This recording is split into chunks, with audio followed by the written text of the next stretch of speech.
சாய் பக்தர்களுக்கு என் அன்பு வணக்கங்கள். ஓம் சாய்ராம். என் அன்பு குழந்தையே, நம்ம வேண்டுதல் நிறைவேறுவதற்காக நம்ம நிறைய விஷயங்கள் செய்கிறோம்.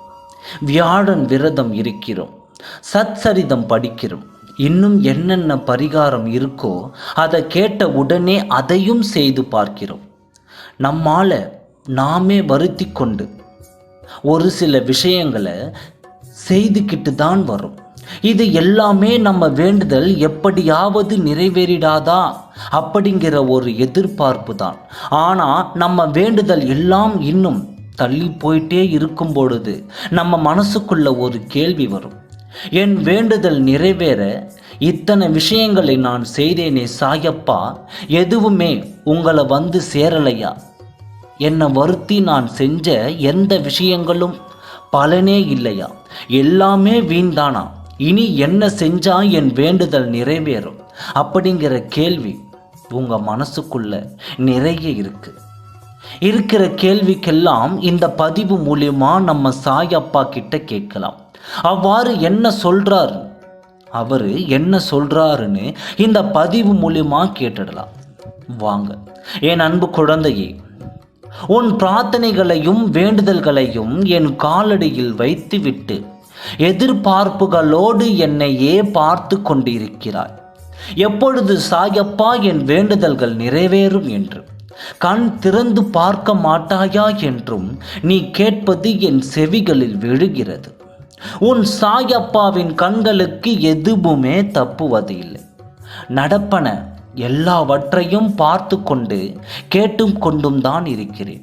சில நேரங்களில் முழு மனதுடன் நம்பிக்கையுடனும் சிறிது நேரம் பிரார்த்தனை செய்தாலே போதும், அவற்றை உடனடியாக நான் நிறைவேற்றி தந்து விடுவேன். ஆனால் சில வேண்டுதல்களுக்கோ சில நாட்கள், சில மாதங்கள், ஏன் சில வருடங்கள் கூட காத்திருப்பது அவசியம். சில பிரார்த்தனைகள் உடனடியாக நிறைவேறுவதற்கும் சிலருக்கு கால தாமதமாவதற்கும் முக்கியமான காரணங்கள் இருக்கத்தான் செய்கிறது.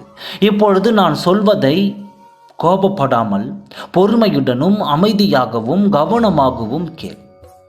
நீ என்னுடன் வைக்கும் கோரிக்கைகள் உனக்கு எப்பொழுதும் பாதகம் இல்லை பட்சத்தில் உடனடியாக நான் உனக்கு பதில் அளித்து விடுவேன். ஆனால் நீ என்னிடம் வைக்கும் ஒரு சில கோரிக்கைகள் அலசி ஆராய வேண்டிய கட்டாயம் இருக்கும்.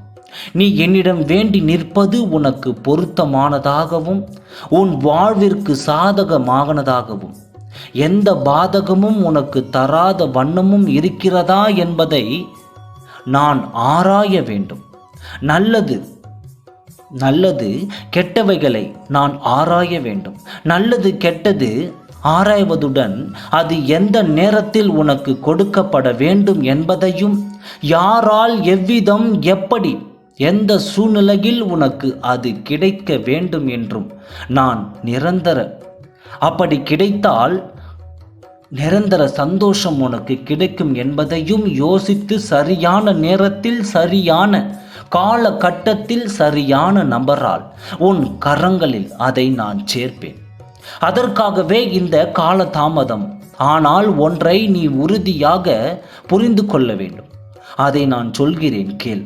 உன் வேண்டுதல்களும் உன் விரதங்களும் உன் பரிகாரங்களும் ஒரு நாளும் வீண் போவதில்லை.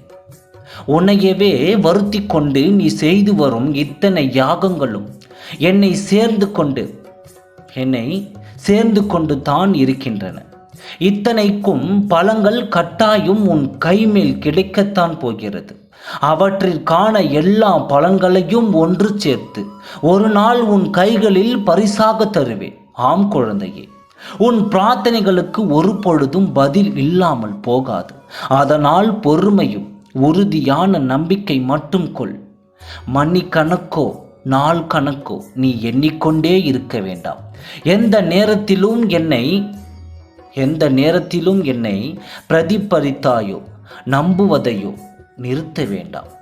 மீண்டும் கூறுகிறேன், என் வேண்டுதல்கள் எதுவும் வீண் போகாது. என்னால் ஆசீர்வதிக்கப்பட்ட என் அன்பு குழந்தை நீ என்பதை ஒரு நாள் உணர்வாய். தினமும் நான் உன்னிடம் பேசுவதையும் அது உன் செவிகளில் நீ கேட்பதையுமே என்னால் ஆசீர்வதிக்கப்பட்ட ஒன்று தானே.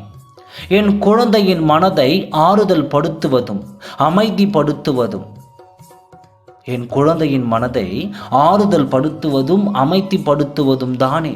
தினம் ஆறுதல் வார்த்தைகளை நான் சுமந்து கொண்டு வருகிறேன். இந்த வார்த்தைகளை எல்லாம் நீயாக கேட்கவில்லை, உனக்காக நானே உன்னை கேட்கச் செய்கிறேன்.